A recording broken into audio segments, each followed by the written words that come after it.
everybody. Welcome to CyberClan's Employee Spotlight. We are excited to be talking to Dwayne Robinson today, hailing from British Columbia for us. We have covered quite a few different people on different teams, and I'm so excited to get a leader in here that is actually head of our incident response team because we've interviewed a few of your employees so far, and it's exciting to see your team grow. But Dwayne, welcome to Employee Spotlight today. You've been with us maybe 2 months now. Is that about it? Yeah, I came over mid-December, but yeah, glad to be here. Thanks for having me on. Thanks for being here. So if you wouldn't mind just giving us your title and telling us a little bit about your career history, what led you to come to CyberClan? Sure. So the short version is I'm the Director of Incident Response.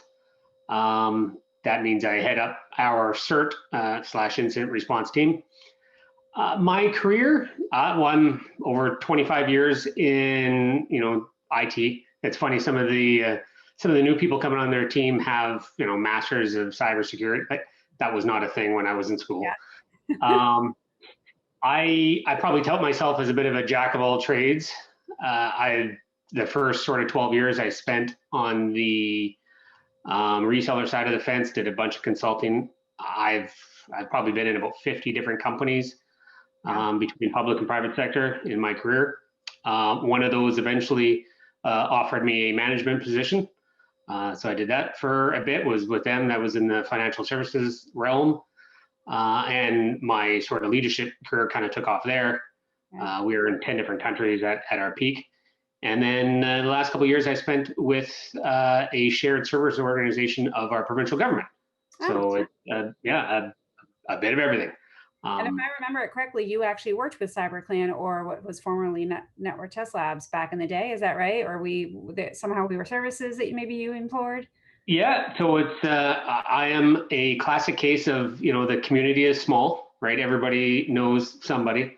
I don't want to share all of the dirt per se, but we used what was called Network Test Labs at the time before we rebranded to do some of our pen testing and stuff.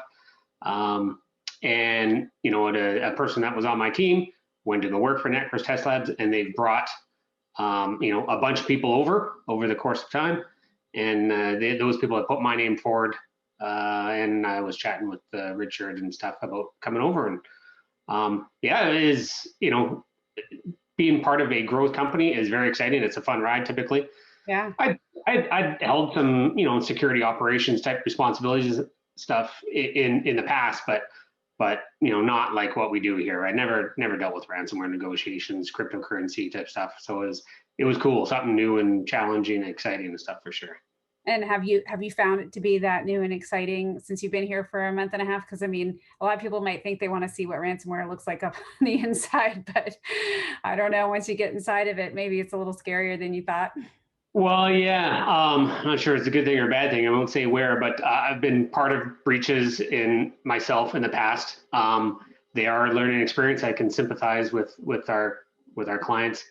It's not a fun place to be, especially when it's you got hacked on your watch sort of thing, right? So there's definitely an ownership and responsibility, thought in the back of your head, but it happens to the best of them, as we've witnessed, right? So. Right. Well, and it's good that you can bring that perspective to the way in which you're leading the incident response team. You've been on the other side of the equation, and therefore you can help coach and lead your, responders to be empathetic and to sort of know, not that people wouldn't be, but sometimes, if you're really head in the game, you may not always be taking that perspective into place. So it's kind of cool to have someone leading that entire department that's actually been on both sides of the coin. Yeah, exactly. Yeah, we need to remember that the people that we're dealing with, their whole world just fell apart, right? So it's tough. Yeah. The emergency room, right? Emergency room to the ICU, back out, right? So I'm curious, is when you're looking to build out your team, or when you've been thinking about your professional development, what are some of the things that you would advise people to think about if they're looking into careers in cybersecurity? So I mean, my career took off. I was always one of the guys first to put his hand up for something new. If there's some weird obscure thing that my boss needed to have done, Dwayne would put his hand up, and that proved well for me. Another recommendation, as people are moving up in their career, would be to find yourself a mentor. I've been lucky enough to have a couple good ones and stuff. And yeah, that served me quite well. So Yeah. those are the two things. I'm very inquisitive by nature. I will ask a lot of questions. Probably some of them are dumb questions, right? But I'm not afraid to feel like I'm asking a stupid question, and that's a personality trait. Some people are a little more nervous for fear that they think it is maybe a dumb question, but I do ask a lot of questions, and that's also served me well. So You and I are kindred spirits in that way. Hence me viewing you now. I'll ask questions all day long, even if it's just for an interview. that's true. I love that. I love that about you. Well, we do say we want people to meet our humans. You are a human, so you do work for our company. You are the head of incident response globally for us, but you are also a person who lives in British Columbia. Tell us something that we don't know about you or that would be fun and interesting, a hobby or something about your life. Oh, I don't know if I'm all that interesting per se, but well, when we're not in a pandemic, I do head up a sort of men's rec hockey team. Oh, Thankfully, I'm better within the IT field than I am at hockey because I'm not very good. The only reason they keep me on there is because I run the team. Um, leadership the is in your wheelhouse. exactly, yeah. Uh, well, you can see there's a couple little trinkets over my shoulders. I do have an old classic. I'm very, very, very slowly attempting to restore. Very I think it's doing more rusting than it is anything. what kind of car is Yeah, that? and we tried for a while. We have an adopted daughter, so we're kind of absorbing that as much as possible, and just bought her a road hockey stick. We're playing road hockey out on the street there, so Oh, rekindling some of my childhood. that's awesome. Yeah, Well, we always love learning more. I have to ask, what kind of car are you fixing up? it's one of the original Ford Broncos. Oh my gosh, my husband will be so jealous to find that out. Yeah, yeah, they're very popular these days. I probably at least once a month somebody puts a note on it, wants to buy it.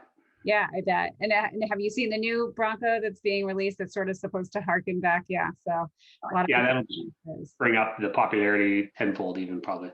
Right. Well, you know what? Good investment there. I hope you get it out of its rusted state and into its functioning state. Maybe it serves you well, either for you to drive it or to sell it. Who knows? So awesome. I love finding out all of the varied ways in which our humans, our people, spend their time outside of the office. So Dwayne, it was lovely getting to know you a little bit better. I hope that everyone has enjoyed a moment of just learning about who it is that leads up our incident response service line. So thank you so much for being with us today. Appreciate it. Thank you.